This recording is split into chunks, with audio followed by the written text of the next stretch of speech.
কোনো দেশে যদি একজন ব্লগার হঠাৎ আইনের চোখে মিডিয়া হয়ে যায় কেমন হবে? অবিশ্বাস্য হলো এমন আইন আছে রাশিয়াতে। 2014 সালে রাশিয়া সরকার একটি নতুন আইন চালু করে, যেটাকে অনেকেই বলে ব্লগার ল। এই আইনের নিয়মটা বেশ অদ্ভুত। যদি কোনো ব্লগ বা সোশ্যাল মিডিয়ার অ্যাকাউন্টে প্রতিদিন 3000 জনের বেশি মানুষ ভিজিট করে, তাহলে সেই ব্লগারকে সরকারিভাবে মিডিয়ার মতো দায়িত্ব নিতে হয়।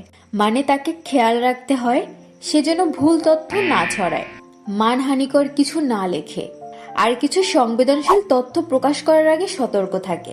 যদি কেউ এই নিয়ম না মানে, তাহলে তাকে জরিমানা বা আইনের সম্মুখীন হতে হয়। মানে কিছু দেশে সোশ্যাল মিডিয়ায় জনপ্রিয় হওয়া শুধু খ্যাতি না, বরং কখনো কখনো সেটা হতে পারে আইনের বড় দায়িত্ব।